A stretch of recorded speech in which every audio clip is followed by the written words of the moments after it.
अस्सलाम वालेकुम to all.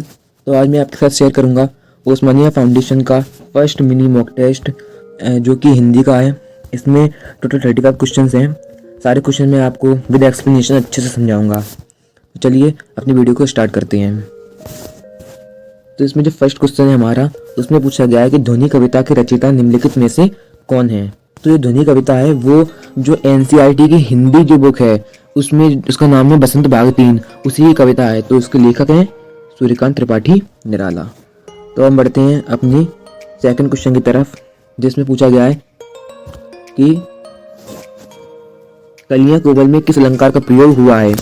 तो कलियां कोमल, यहाँ पे जो का वर्ण है उसकी आवृत्ति 2 बार हुई है, और जहाँ पे किसी वर्ण की आवृत्ति 2 या 2 से अधिक बार हो तो वहाँ पे होता है अनुप्रास अलंकार। ओके, तो बढ़ते हैं क्वेश्चन नंबर 3 की तरफ।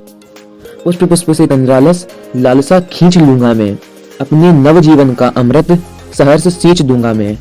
तो ये भी पंक्ति जो हमारी ध्वनि जो कविता है उसी से ली गई है, जिसके लेखक हैं सूर्यकांत त्रिपाठी निराला। तो हम बढ़ते हैं अपनी फोर्थ क्वेश्चन की तरफ। तंद्रालस का संधि विच्छेद है। तंद्रालस का संधि विच्छेद होगा तंद्रा प्लस अलस। यहाँ पे जो ये है तंद्रा, इसका अर्थ होता है नींद, और अलस का मीन्स होता है अलसाना, यानी कि नींद से अलसाया हुआ। तंद्रालस का अर्थ क्या हो गया? नींद से अलसाया हुआ। तो हम बढ़ते हैं क्वेश्चन नंबर अपनी 5 की तरफ। 3 बेर खाती तेवे 3 बेर खाती है। यहाँ पे जो बेर शब्द है, इसमें एक बार बेर का मतलब है कि बार बार करना किसी चीज को, और एक बेर का मतलब है बेर खाने वाले बेर। तो यहाँ पे किसी शब्द की आवृत्ति 2 या 2 से अधिक बार हो तो वहाँ पे होता है यमक अलंकार। इस चीज को अच्छे से आप नोट कर लीजिए कि जहाँ पे किसी वर्ण की आवृत्ति 2 या 2 से अधिक बार हो तो वहाँ पे होता है अनुप्रास अलंकार, जो कि मैंने आपको ऊपर बताया था। और जहाँ पे किसी शब्द की आवृत्ति 2 या 2 से अधिक बार हो तो वहाँ पे होता है यमक अलंकार, जैसे कि यहाँ पे बेर की आवृत्ति 2 बार है। ओके, तो हम बढ़ते हैं अपने क्वेश्चन नंबर 6 की तरफ। इसमें पूछा गया है हिंदी विशेषणों की सामान्यतः कितने प्रकार माने गए हैं। तो हिंदी विशेषणों की सामान्यतः 4 प्रकार माने गए हैं, और ये प्रकार हैं गुणवाचक विशेषण, परिमाणवाचक विशेषण, संख्यावाचक विशेषण और सार्वनामिक विशेषण। ओके, अब हम बढ़ते हैं 7 क्वेश्चन की तरफ। प्रत्यूष का अर्थ क्या होता है। तो प्रत्यूष का अर्थ होता है प्रातः काल। अब बढ़ते हैं हम अपनी 8th क्वेश्चन की तरफ, जिसमें पूछा गया है हमसे निम्नलिखित में से गलत जोड़े को चुनिए। तो इसमें हम जोड़े पढ़ लेते हैं, कौन कौन जोड़े लिखे हुए हैं। यहाँ पे लिखा हुआ पहला मृदुल मीन्स कोमल, बिल्कुल सही है ये। और दूसरा है प्रत्यूष मीन्स प्रातःकाल, ये भी बिल्कुल सही है। तीसरा है निद्रित मीन्स सोया हुआ। और चौथा है गात मीन्स गीत गाना, ये बिल्कुल गलत है। गात मीन्स गीत गाना, ये बिल्कुल गलत है, क्योंकि इसका सही आंसर होता है गात मीन्स होता है शरीर। तो इसीलिए हमारा ऑप्शन नंबर डी करेक्ट हो जाएगा। तो हम बढ़ते हैं अपने क्वेश्चन नंबर 9 की तरफ। ऋतुराज किसको कहा गया है। ऋतुराज कहा गया है बसंत को। हम बढ़ते हैं अपने क्वेश्चन नंबर 10 की तरफ। विशेषण जिस संज्ञा या सर्वनाम की विशेषता बताता है उससे क्या कहते हैं। तो उसे कहते हैं हम विशेष्य। जैसे कि मैंने बोला होशियार लड़का, तो इसमें होशियार शब्द क्या है? विशेषण, और लड़का शब्द क्या है? वो हो गया विशेष्य, क्योंकि लड़के की विशेषता है कि वो होशियार है। ओके, तो बढ़ते हैं अपने क्वेश्चन नंबर 11 की तरफ। कोमल गात मृदुल वसंत हरे हरे यह पात। उपयुक्त पंक्तियों में कोमल मृदुल हरे हरे किसको संदर्भित करते हैं। तो ये संदर्भित कर रहे हैं विशेषण को, क्योंकि इसमें जो गात है, गात का मतलब होता है शरीर। तो शरीर की विशेषता क्या है? कि वो है कोमल है वो। ओके, और यहाँ पे है मृदुल बसंत। बसंत की विशेषता क्या है? कि मृदुल है, यानी कि कोमल है। मृदुल का मीन्स भी कोमल होता है। और यहाँ पे हरे हरे ये पात, तो पत्तों की विशेषता क्या है? कि वो हरे हरे हैं। ओके, तो इसलिए इसका सही आंसर हो जाएगा सी विशेषण। तो हम बढ़ते हैं अपने क्वेश्चन नंबर 12 की तरफ। मनोहर का संधि विच्छेद क्या होता है। मनोहर का संधि विच्छेद होगा मनह प्लस हर। और अगर यहाँ पे पूछे मनोहर में कौन सी संधि है, तो हम बोलेंगे विसर्ग संधि है। कौन सी? विसर्ग संधि है। बिकॉज यहाँ पे जो इसका विच्छेद करके हमें ये मिल रहा है, यहाँ पे बीच में विसर्ग का चिन्ह आ रहा है, विसर्ग का चिन्ह होता है। जहाँ पे विसर्ग चिन्ह आए वो विसर्ग संधि वहां पे होती है। ओके, तो अब बढ़ते हैं अपने क्वेश्चन नंबर 13 की तरफ। प्रत्युष का संधि विच्छेद क्या होता है। तो प्रत्युष का संधि विच्छेद होगा हमारा प्रत्यय प्लस उष। और अगर यहाँ पे भी पूछ लिया कि प्रत्युष में कौन सी संधि का प्रयोग हुआ है, तो हम बोलेंगे यड़ संधि, बिकॉज यहाँ पे जैसे कि आप लोग देख सकते हैं जो ये ता शब्द है यहाँ पे वो या से जुड़ा हुआ है, यानी आधा ता है वो या से जुड़ा हुआ है। जहाँ जहाँ किसी भी शब्द में कोई भी आधा शब्द हो, पा का हो, पा आधा हो, ना आधा हो, ता आधा हो, वो जुड़ा हो या से या फिर रा से या फिर ला से या फिर वा से, या रा ला वा इनसे जुड़ा हो, तो उसमें होगी यड़ संधि। मेन इसमें या और रा होती हैं, ला और वा बहुत कम हमें देखने को मिलती है। ओके, इसे नोट कर लेना। तो हम बढ़ते हैं अपने क्वेश्चन नंबर 14 की तरफ। इसमें पूछा गया है निद्रित में प्रत्यय बताइए। तो निद्रित में हमारा जो प्रत्यय है वो हो जाएगा इत। Option D is correct. प्रत्यय वो होता है जो कि पीछे लगता है, उपसर्ग वो होता है जो कि आगे लगता है। तो अब 15 क्वेश्चन को देखते हैं। सरस का सही अर्थ है, सरस का सही अर्थ है खुशी के साथ। Okay, now question number 16।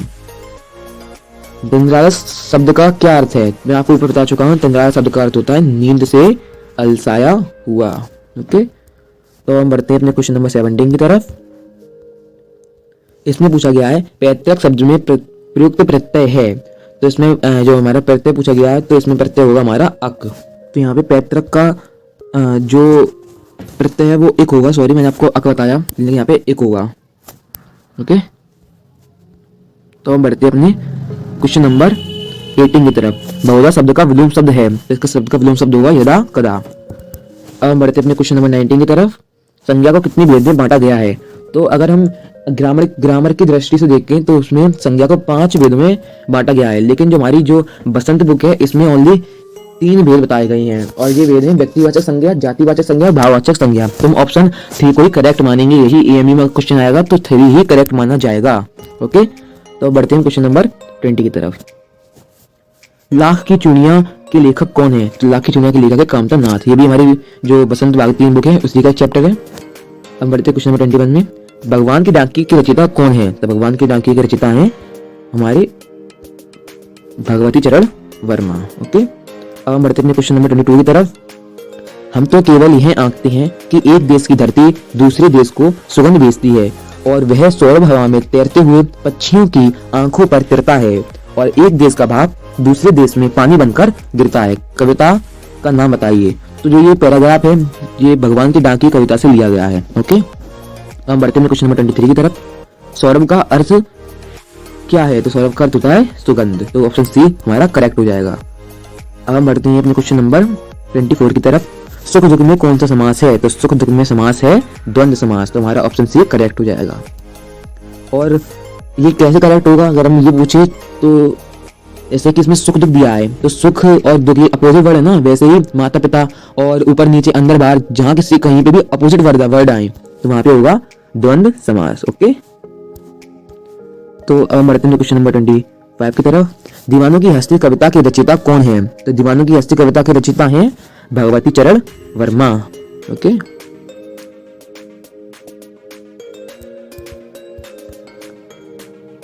तो हम बढ़ते हैं अपने क्वेश्चन नंबर 26 की तरफ। उल्लास के लिए सही संधि विच्छेद को चुनिए। तो इसके लिए जाएगा उत्त प्लस लास। उल्ल प्लस लास नहीं होगा, उत्त प्लस लास होगा, उल्ल प्लस लास नहीं होगा। ओके, तो बढ़ते हैं क्वेश्चन नंबर 27 की तरफ। समझदार आदमी, समझदार शब्द क्या है? तो समझदार शब्द इसमें है विशेषण, और अगर पूछता आदमी शब्द क्या है तो वो हो जाता है विशेष्य। ओके, क्योंकि आदमी की विशेषता है कि वो समझदार है। तो बढ़ते हैं क्वेश्चन नंबर 28 की तरफ। उत्सर्ग शब्द कैसा है? तो उत्सर्ग शब्द पूछा जा रहा है कैसा, हम ऑप्शन पढ़ते हैं। ऑप्शन में है तत्सम, तद्भव, देशज और विदेशज। तो उत्सम शब्द है तत्सम। ओके, अब बढ़ते हैं क्वेश्चन नंबर 29 की तरफ। उत्सर्ग शब्द में उपसर्ग बताइए। तो इसमें उपसर्ग बताना है, तो इसका उपसर्ग हो जाएगा बी। ऑप्शन इज करेक्ट, उत। ओके, अब बढ़ते हैं क्वेश्चन नंबर 30 की तरफ। निम्नलिखित शब्द का सही अर्थ होगा। निमित्त शब्द का सही अर्थ होगा कारण, कारण या फिर साधन। ओके, अब हम बढ़ते हैं अपने क्वेश्चन नंबर 31 की तरफ। प्रयार शब्द का सही अर्थ होगा। प्रयार शब्द का सही अर्थ होगा प्रस्थान। Okay, now question number 32। बियाबान शब्द का सही अर्थ होगा। बियाबान शब्द का सही अर्थ होगा जंगल। ओके, तो बढ़ते हैं क्वेश्चन नंबर 33 की तरफ। महान आदमी में एक महान क्या है? तो महान आदमी हम सब जानते हैं कि महान विशेषण है, जैसे कि मैंने आपको ऊपर बताया था, लेकिन यहाँ पे विशेषण का प्रकार पूछा जा रहा है। तो आदमी की विशेषता क्या है कि वो महान है। तो एक महान उसका गुण ही तो है, जैसे कि गुण बता दे, रंग बता, या फिर उसकी कुछ भी बता दे, तो गुणवाचक विशेषण में माना जाता है, जिससे उसका अलग एक गुण माना जाए उससे। और अगर कोई मात्रा देता तो उसमें परिमाणवाचक हो जाता, और अगर कोई सर्वनाम की तरह देता है, जैसे कि हम तुम हो जाते हैं, तो उसमें सर्वनाम विशेषण होता। और संख्या देता, संख्या वगैरह वगैरह, जैसे कि 3 4 ऐसे कुछ, जैसे कि तीन बार गया, तो ऐसे करके संख्यावाचक विशेषण में आ जाता वो। ओके, तो अब बढ़ते हैं क्वेश्चन नंबर 34 की तरफ। फर्स्ट क्लास किसका उदाहरण है? तो फर्स्ट क्लास उदाहरण है, जैसे कि मैंने आपको अभी ऊपर बताया कि अगर संख्या आएगी तो होगा संख्यावाचक विशेषण। यहाँ पे जो फर्स्ट है वो एक संख्या है, तो इसलिए संख्यावाचक विशेषण होगा इसका answer. Now question number 35 and last question. बस की यात्रा कहानी के लेखक कौन है? तो बस की यात्रा कहानी के लेखक हैं हरिशंकर परसाई। हम EMU या GMI की 6th और 9th की एंट्रेंस जो होती है उसका प्रिपरेशन करा रहे हैं। हमारे 2024 का बैच स्टार्ट हो गया है। अगर आप भी हमारे बैच में ऐड होना चाहते हैं तो आपको रजिस्ट्रेशन कराना होगा, और रजिस्ट्रेशन कराने के लिए आपको इस नंबर पे कॉन्टैक्ट करना होगा। ओके, और अभी चल रहा है हमारा इंडिपेंडेंस डे ऑफर, यानी कि आज से 5 दिन के बीच में जो कोई भी रजिस्ट्रेशन कराएगा उसे 10% रजिस्ट्रेशन फी पे मिलेगी छूट। और हमारे बैच के बारे में हम आपको कुछ बता देते हैं। तो हमारे बैच में लाइव क्लासेस होती हैं और मेंटरशिप और गाइडेंस भी मिलती है, और इंटरव्यू की प्रिपरेशन भी कराई जाती है, and daily live high quality MCQ practice on Telegram पर डेली MCQs होती हैं, डेली रात को होती हैं, और weekly mock test based on EMU and GMI latest trends. और वीकली संडे को मॉक टेस्ट होता है जो कि EMU और GMI की लेटेस्ट ट्रेंड पर बेस्ड होता है। और टोटल 3 टेस्ट होती हैं, जिनमें से 20 सेक्शन होते हैं, जैसे कि मैथ का, हिंदी का, इंग्लिश का, उर्दू का, ऐसे। और 10 जो मॉक टेस्ट होती है फुल मॉक टेस्ट होती है, इसमें सब कुछ मिक्स होता है, जैसे कि EMU एंड GMI में होती है वैसे ही। और course validity till interview stage, और हमारा कोर्स जहाँ पे आपका इंटरव्यू हो जाएगा EMU में, वहाँ पे हमारा कोर्स खत्म हो जाएगा, हमारा इंटरव्यू तक आपका कोर्स चलेगा। ओके, आगे रजिस्ट्रेशन कराइए, इस नंबर पर कॉन्टैक्ट कीजिए, और जो 5 दिन के अंदर रजिस्ट्रेशन कराएगा उसे इंडिपेंडेंस डे ऑफर मिलेगा। एंड अगर आपको हमारी आज की वीडियो अच्छी लगी हो तो हमारे चैनल को सब्सक्राइब कर दीजिए, बेल आइकन प्रेस कर दीजिए, वीडियो को लाइक कर दीजिए और एंड कमेंट कर दीजिए। Thank you for watching. अल्लाह हाफिज टू ऑल।